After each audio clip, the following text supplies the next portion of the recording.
नमस्कार दोस्तों, स्वागत है आपका मेरे YouTube चैनल किताबों की दुनिया में। इस चैनल पर मैं किताबों से संबंधित जानकारियाँ शेयर करता हूँ। तो अगर आपको किताबों में रुचि है, किताबें पढ़ना अच्छा लगता है, तो आप इस चैनल को जरूर सब्सक्राइब करें और अपने दोस्तों और अपने रिश्तेदारों को भी इसके बारे में बताएं। बेल आइकन जरूर प्रेस करें ताकि मेरे हर वीडियो का नोटिफिकेशन आप तक जरूर पहुँचे।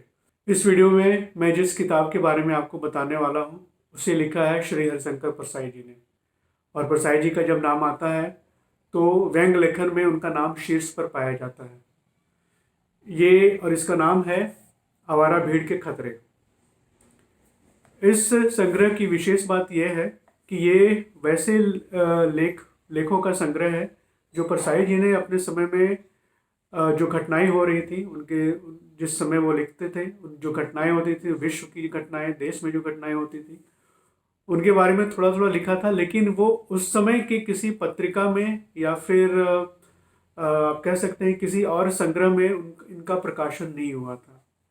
तो परसाई जी के जाने के बाद राजकमल पेपरबैक्स ने, राजकमल प्रकाशन ने इसे प्रकाशित किया और पाठकों के लिए प्रस्तुत किया।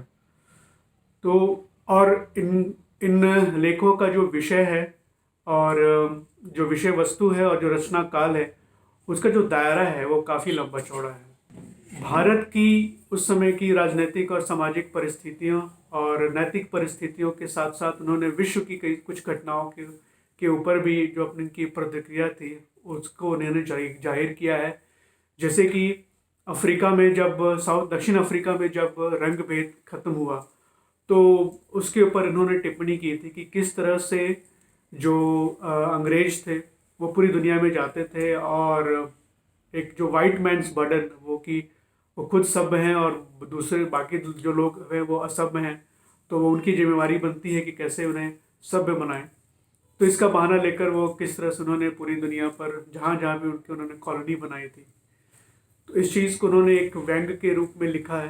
कि फिर उसके बाद से रूसी साहित्य की जो कुछ प्रमुख लेखक हुए, जैसे चेखोव हुए या फिर दोस्तोवस्की हुए या फिर मैक्सिम गोर्की हुए, तो उनकी कुछ कहानियाँ जो उन्होंने पढ़ रखी थी, परसाई जी ने पढ़ रखी थी, उन कहानियों के ऊपर उनकी क्या प्रतिक्रिया थी और उन लेखकों के बारे में वो क्या सोचते थे, उसके बारे में कुछ निबंध लिखे हैं। तो ये आपको कुछ यहाँ पर लिखेंगे। मुख्य रूप से इसमें जो हास्य, जो भारत की स्थिति को लेकर जो हास्य, जो व्यंग उन्होंने लिखा है वो है कि जैसे उद्घाटन का जो उद्घाटन की संस्कृति, जो उद्घाटन का कल्चर काफ़ी नेताओं में आ गया था कि कई सारे प्रोजेक्ट्स थे, रोड बन गए हैं, पुल बन गए हैं, लेकिन वो इस्तेमाल नहीं किए जा रहे क्योंकि नेताजी ने उसका उद्घाटन अभी तक नहीं किया है और नेताजी के पास समय भी नहीं है। भले ही जनता को समस्या हो रही है, लेकिन फिर भी क्योंकि नेताजी ने उद्घाटन नहीं किया है, उस पुल का प्रयोग नहीं हो पाएगा। कई सारे ऐसे जो नेता होते थे जो झूठे वादे करते थे और कई सारे जो बिल्डिंग्स होती थी उनका शिलान्यास भले हो जाता था, लेकिन शिलान्यास के बाद कुछ नहीं होता था। शिलान्यास करने के लिए नेताजी तत्पर रहते हैं और सबसे आगे आके वो ऐसे बिल्डिंग का, क्योंकि वहाँ पर उनको वोट मिलना होता है, उस क्षेत्र के लिए वो वोट बटोरने का काम करता है। यहाँ पर परसाई जी व्यंग करते हैं कि पुरातत्व विभाग को, जो भारत की जो पुरातत्व विभाग है, उनको पुराने जो शिलालेख हैं उनके साथ साथ इन नए शिलालेखों को भी संभाल के रखना चाहिए, क्योंकि ये सिर्फ शिलालेख ही रह जाते हैं, इनके आगे की बिल्डिंग बनती नहीं है।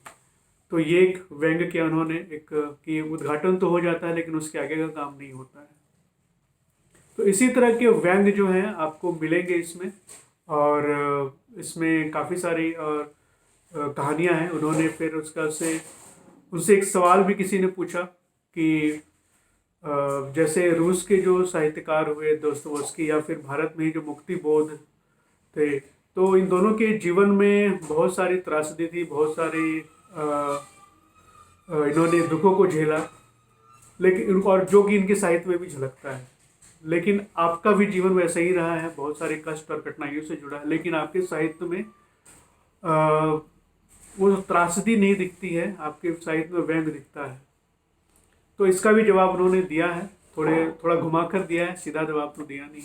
तो आप पढ़िए और ये इस संग्रह से मुझे ऐसा लगता है कि बाकी जो संग्रह हैं परसाई जी के या फिर जो व्यंग्य लेखन है उसमें वो एक खास विषय वस्तु को उन्होंने, अब जब पाठक पढ़ता है तो उस खास विषय वस्तु की समझ उसको होती है, उसके ऊपर क्या चोट है और क्या उसमें कुरीतियाँ हैं वो उसको समझ में आती है। लेकिन इस संग्रह को अगर आप पढ़ेंगे तो परसाई जी की जो सोच है, उनकी जो लिखने की शैली है, जो सोचने की जो शैली है और क्यों वो वैसा व्यंग करते हैं, उस चीज़ को व्यंग उस चीज़ को समझने में आपको सुविधा होगी। आप उस चीज उनके उनके लेखन को और उनके लेखन से आप और ज़्यादा परिचित हो पाएंगे।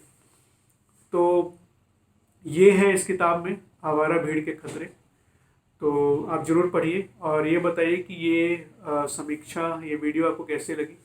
मैं फिर मिलूँगा एक नए वीडियो में एक नई किताब के साथ। तब तक लाइफ एंजॉय करते रहिए और मस्त रहिए।